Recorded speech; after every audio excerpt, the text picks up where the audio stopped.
Darshan and gang ಕೊಲೆ ಕೇಸ್ನಲ್ಲಿ ಪರಪ್ಪನ ಅಗ್ರಹಾರ ಜೈಲಿನಲ್ಲಿದೆ. ಈ ಮಧ್ಯೆ ಪ್ರಮುಖ ಸಾಕ್ಷಿಗಳ ಆಗಬಹುದಾದವರ ವಿರುದ್ಧವಾಗಿ ಬೆದರಿಕೆ ಹಾಕಿದಂತಹ ಆರೋಪವನ್ನು ಕೂಡ ದರ್ಶನ್ ಅಂಡ್ ಗ್ಯಾಂಗ್ ಈಗ ಎದುರಿಸ್ತಾ ಇದೆ. ಜೈಲಿನಲ್ಲಿದ್ರೂ ಕೂಡ ದರ್ಶನ್ ಅಂಡ್ ಟೀಮ್ ಬುದ್ಧಿ ಕಲ್ತಿಲ್ವಾ ಅನ್ನೋ ಪ್ರಶ್ನೆ ಮನೆ ಮಾಡಿದೆ.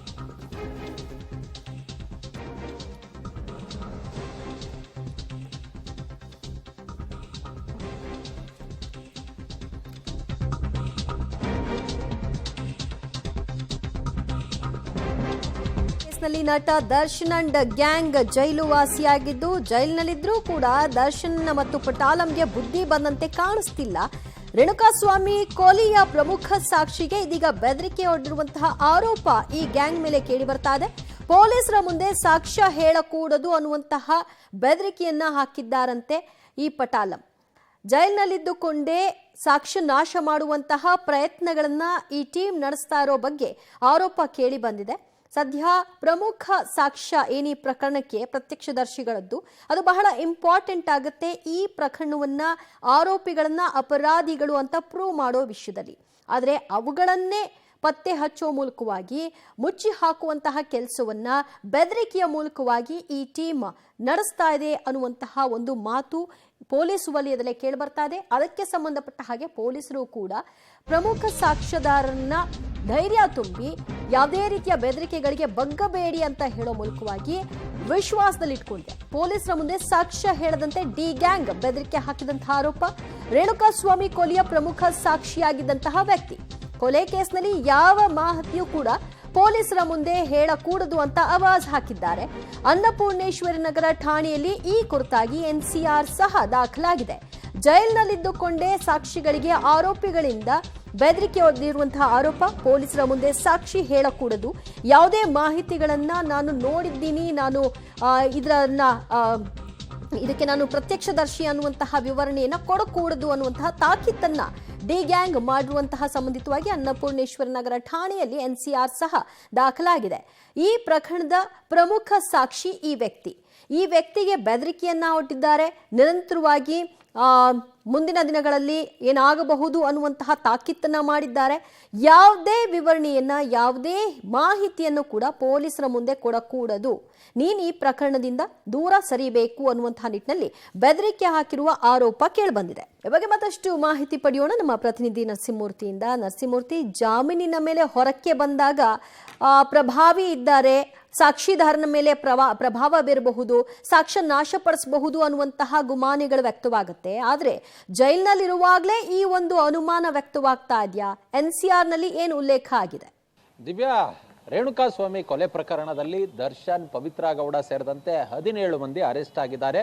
ಇವರೆಲ್ಲರೂ ಕೂಡ 14 ಮಂದಿ ಪರಪ್ಪನ ಅಗ್ರಹಾರ ಜೈಲಲ್ಲಿದ್ರೆ ಉಳಿದ 3 ಆರೋಪಿಗಳನ್ನ ತುಮಕೂರು ಜೈಲಿಗೆ ಶಿಫ್ಟ್ ಮಾಡಲಾಗಿದೆ. ಈ 3 ತುಮಕೂರು ಜೈಲಿನಲ್ಲಿದ್ದಂಥವ್ರು ರೇಣುಕಾಸ್ವಾಮಿಯ ಶವವನ್ನ ವಿಲೇವಾರಿ ಮಾಡಿದಂಥವ್ರು. ಆದ್ರೆ ಈಗ ಪ್ರಕರಣ ಒಂದು ಎನ್ಸಿಆರ್ ದಾಖಲಾಗಿದೆ. ನಾನ್ ಕಾಗ್ನಿಸಬಲ್ ಅಫೆನ್ಸ್ ನ ಒಂದು ಪ್ರಕರಣ ಅನ್ನಪೂರ್ಣೇಶ್ವರಿ ನಗರ ಪೊಲೀಸ್ ಠಾಣೆಯಲ್ಲಿ ಪ್ರಮುಖ ಸಾಕ್ಷಿಗಳಿಗೆ ಬೆದರಿಕೆ ಒಡ್ಡುವ ಕೆಲಸವನ್ನ ಮಾಡಲಾಗಿದೆ ಅನ್ನೋ ನಿಟ್ಟಿನಲ್ಲಿ ಎನ್ಸಿಆರ್ ದಾಖಲಾಗಿದೆ. ಇದರ ಒಂದು ಸತ್ಯಾಂಶವನ್ನ ಇದೀಗ ಪೊಲೀಸರು ಪರಿಶೀಲನೆಯನ್ನ ನಡೆಸುವ ಕೆಲಸವನ್ನ ಕೂಡ ಮಾಡ್ತಿದ್ದಾರೆ. ಹೇಗೆ ಜೈಲಲ್ಲಿ ಇದ್ಕೊಂಡು ಇವರು ಬೆದರಿಕೆಯನ್ನ ಹಾಕಿದ್ರು ಅನ್ನೋ ನಿಟ್ಟಿನಲ್ಲಿ ಇದೀಗ ಪೊಲೀಸರು ತನಿಖೆಗೆ ಇಳಿದಿದ್ದಾರೆ. ಹಾಗೇನಾದ್ರೂ ಆಗಿದ್ದಂತಹ ಸಂದರ್ಭದಲ್ಲಿ, ಇವರ ರೋಲ್ ಕಂಡು ಬಂದಂತಹ ಸಂದರ್ಭದಲ್ಲಿ ಯಾರು ಬೆದರಿಕೆಯನ್ನ ಹಾಕಿದ್ರು ಅಂತವರಿಂದ ಈಗ ಎನ್ಸಿಆರ್ ಏನಿದೆ ಅದನ್ನ ಪಡೆದುಕೊಂಡು ಅದನ್ನ ಕೋರ್ಟ್ನಿಂದ ಪರ್ಮಿಷನ್ ಪಡೆದುಕೊಂಡು ಆ ಬಳಿಕ FIR ಆಗಿ ಪುನರಾವರ್ತನೆ FIR ಆಗಿ ಕನ್ವರ್ಟ್ ಮಾಡುವ ಕೆಲಸವನ್ನ ಮಾಡ್ತಾರೆ. ಕಾರಣ ಇಷ್ಟೇ, ಇನ್ನೂ ಕೂಡ ಆರೋಪಿಗಳೆಲ್ಲರೂ ಜಾಮೀನಿನ ಮೇಲೆ ಹೊರ ಬಂದಿಲ್ಲ, ಜೈಲಲ್ಲಿದ್ದಾರೆ. ಇಂತಹ ಸಂದರ್ಭದಲ್ಲಿ ಈಗಲೇ ಜೈಲಲ್ಲಿದ್ದಂತಹ ಸಂದರ್ಭದಲ್ಲೇ ಸಾಕ್ಷಿಗಳ ಮೇಲೆ ಬೆದರಿಕೆಯನ್ನು ಹಾಕ್ತಾರೆ. ಮತ್ತೆ ಇವರು ಜೈಲಿನಿಂದ ಹೊರಗೆ ಬಂದ್ರೆ ಹೇಗೆ? ಈ ಹಿನ್ನೆಲೆಯಲ್ಲಿ ಈ ಒಂದು ಅಂಶವನ್ನ ಕೂಡ SPP ಅವರು ಕೋರ್ಟ್ನ ಗಮನಕ್ಕೆ ತರುವ ಸಾಧ್ಯತೆಗಳು ತೀರಾ ಹೆಚ್ಚಾಗಿದ್ದಾವೆ. ಸದ್ಯ ಇದೀಗ ಎನ್ಸಿಆರ್ನ ಮೇಲೆ ಪೊಲೀಸರು ಕಾರ್ಯಪ್ರವೃತ್ತರಾಗಿದ್ದಾರೆ. ದರ್ಶನ್ ಗ್ಯಾಂಗ್ನಿಂದ ರೇಣುಕಾಸ್ವಾಮಿ ಕೊಲೆ ಪ್ರಕರಣ ಸಂಬಂಧ ದರ್ಶನ್ ಅಂಡ್ ಪವಿತ್ರ ಗೌಡ ಅಷ್ಟೇ ನಕಲಿ ಸಿಮ್ ಅನ್ನ ಬಳಕೆ ಮಾಡ್ತಿರಲಿಲ್ಲ. ಕೃತ್ಯಕ್ಕೆ ಬಳಸಿದ್ದಂತಹ ವಸ್ತುಗಳೆಲ್ಲವೂ ಕೂಡ ನಕಲಿ. ಇಂಟರ್ನೆಟ್ ಕೂಡ ಬೇರೊಬ್ಬರ ಹೆಸರಿನಲ್ಲಿ ಬಳಕೆ ಮಾಡಿರುವಂತಹದ್ದು. ಕೃತ್ಯದಲ್ಲಿ ಬಳಕೆಯಾದಂತಹ ಬೈಕ್ಗಳು ಕೂಡ ಬೇರೆಯವರ ಹೆಸರಿನಲ್ಲಿರುವಂತಹ ಬೈಕ್ಗಳು. ಪವನ್ ಹೆಸರಿನಲ್ಲಿ ಇಂಟರ್ನೆಟ್ ಅನ್ನ ದರ್ಶನ್ ಮತ್ತು ಪವಿತ್ರ ಗೌಡ ಪಡೆದಿದ್ರು ಅನ್ನೋ ಅಂಶವೂ ಕೂಡ ಗೊತ್ತಾಗ್ತಾ ಇದೆ. ಒಟ್ಟಾರೆಯಾಗಿ ಈ ಕೃತ್ಯದ ಒಂದು ವಿಷಯದಲ್ಲಿ ಇವರು ಪಾರ ಆಗ್ಲಿಕ್ಕೆ ಏನೆಲ್ಲ ಬೇಕೋ ಆ ಎಲ್ಲ ಪೂರ್ವ ಪ್ಲಾನ್ ನ ಇವರು ಮಾಡ್ಕೊಂಡಿದ್ದ ಹಾಗೆ ಕಾಣಿಸ್ತಾ ಇದೆ. ಅದಕ್ಕೆ ಅವರು ಸಿಮ್ ಅನ್ನ ನಕಲಿ ಖರೀದಿ ಮಾಡಿದ್ರು, ಬೈಕು ಕೂಡ ಬೇರೆಯವರ ಹೆಸರಿನಲ್ಲಿರುವಂತಹ ಬೈಕ್ನಲ್ಲೇ ಇವರ ಓಡಾಟಗಳು ಆಗಿತ್ತು, ಮತ್ತು ಇಂಟರ್ನೆಟ್ ಅನ್ನ ಕೂಡ ಪವಿತ್ರ ಗೌಡ ಮತ್ತು ದರ್ಶನ್ ಏನು ಉಪಯೋಗಿಸಿದ್ದಾರೆ ಅದು ಪವನ್ ಎಂಬ ವ್ಯಕ್ತಿಯ ಹೆಸರಿನಲ್ಲಿರ್ತಕ್ಕಂತಹ ಇಂಟರ್ನೆಟ್ ಸೇವೆ. ಸೊ ಇದೆಲ್ಲವೂ ಕೂಡ ನಕಲಿ ಅನ್ನೋದು ಗೊತ್ತಾಗ್ತಾ ಇದೆ. ಒಟ್ಟಾರೆಯಾಗಿ ಈ ಪ್ರಕರಣದಿಂದ ನುಣುಚಿಕೊಳ್ಳಿಕ್ಕೆ, ಪಾರಾಗ್ಲಿಕ್ಕೆ ಏನೆಲ್ಲ ಬೇಕೋ ಆ ಎಲ್ಲ ಪ್ರಯತ್ನಗಳನ್ನ ಆರೋಪಿಗಳು ಮಾಡಿದ್ದಾರೆ. ಇದನ್ನೆಲ್ಲ ಈಗ ಪತ್ತೆ ಹಚ್ಚಿದ್ದಾರೆ ಪೊಲೀಸರು. ನಂತರ ಇದರಲ್ಲಿ ಹೇಗೆ ಇವರು ಆರೋಪ ಪ್ರೂವ್ ಮಾಡ್ಕೊಳ್ತಾರೆ ಅನ್ನೋದನ್ನ ಕಾದು ನೋಡಬೇಕು. ಈ ಬಗ್ಗೆ ಮತ್ತಷ್ಟು ಮಾಹಿತಿ ಕೊಡ್ತಾರೆ ನಮ್ಮ ಪ್ರತಿನಿಧಿ ನರಸಿಂಹಮೂರ್ತಿ. ಈಗ ಆರೋಪಿಗಳು ಈ ಪ್ರಕರಣದಿಂದ ಬಚಾವಾಗ್ಲಿಕ್ಕೆ ಏನೆಲ್ಲ ಬೇಕೋ ತಯಾರಿಗಳನ್ನ ಮಾಡ್ಕೊಂಡಿದ್ರು, ಆದ್ರೆ ಇವರು ಅಪರಾಧಿಗಳು ಅಂತ ಪ್ರೂವ್ ಮಾಡ್ಲಿಕ್ಕೆ ಇದು ಅಡ್ಡಿ ಆಗಬಹುದಾ? ನಕಲಿ ಎಲ್ಲವೂ ಕೂಡ ನಕಲಿ ಆಗಿರೋದ್ರಿಂದ. ದಿವ್ಯಾ, ದರ್ಶನ್ ಅಂಡ್ ಗ್ಯಾಂಗ್ ರೇಣುಕಾ ಸ್ವಾಮಿಯನ್ನ ಕೊಲೆ ಮಾಡೋದಕ್ಕೆ ಮೊದಲು ಒಂದಷ್ಟು ಪ್ರೀ ಪ್ಲಾನ್ ಅನ್ನ ಮಾಡ್ಕೊಂಡಿತ್ತ, ಯಾವುದೇ ಸಾಕ್ಷಿಗಳನ್ನ ಉಳಿಸಬಾರ್ದು ಅನ್ನೋ ನಿಟ್ಟಿನಲ್ಲಿ ತಯಾರಿಯನ್ನ ಮಾಡ್ಕೊಂಡಿದ್ರ ಅನ್ನೋ ಅನುಮಾನಗಳು ಕಾಡ್ತಿದೆ. ಕಾರಣ ಇಷ್ಟೇ, ಪೊಲೀಸರು ತನಿಖೆಯನ್ನ ನಡೆಸಿದಂತಹ ಸಂದರ್ಭದಲ್ಲಿ, ಒಂದಷ್ಟು ಸಾಕ್ಷಿಗಳನ್ನ ಕಲೆ ಹಾಕಿದಂತಹ ಸಂದರ್ಭದಲ್ಲಿ ಸಾಕಷ್ಟು ಎವಿಡೆನ್ಸ್ಗಳನ್ನ ಇವರು ಬಿಟ್ಟಿದ್ದಾರೆ, ಒಂದು ಡಿಸ್ಟ್ರಾಯ್ ಅನ್ನ ಮಾಡೋದಕ್ಕೆ ಪ್ರಯತ್ನವನ್ನ ಪಟ್ಟಿರೋದು ಕಂಡು ಬಂದಿದೆ. ಅದು ಪ್ರಮುಖವಾಗಿ ಇವರು ಕೃತ್ಯಕ್ಕೆ ಬಳಸಿದಂತಹ ಬೈಕ್ಗಳು.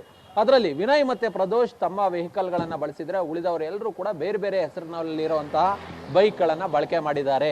A13 ಆರೋಪಿ ದೀಪಕ್, ಆತ ಒಂದು ಕದ್ದು ಬೈಕ್ ಅನ್ನ ಕೃತ್ಯಕ್ಕೆ ಬಳಕೆಯನ್ನ ಮಾಡಿದ್ದ.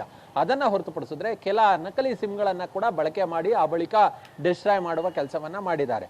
ಇದೀಗ ದರ್ಶನ್ ಮತ್ತೆ ಪವಿತ್ರ ಗೌಡ ಅವರ ಮನೆಯಲ್ಲಿ ಬಳಸ್ತಿದ್ದಂತಹ ಇಂಟರ್ನೆಟ್ ಏನಿದೆ ಅದು ಅವರ ಹೆಸರಿನಲ್ಲಿಲ್ಲ, ಅದು A3 ಆರೋಪಿ ಪವನ್ ಹೆಸರಿನಲ್ಲಿದೆ ಅನ್ನೋ ಮಾಹಿತಿಗಳು ಕೂಡ ಲಭ್ಯವಾಗ್ತಿದೆ.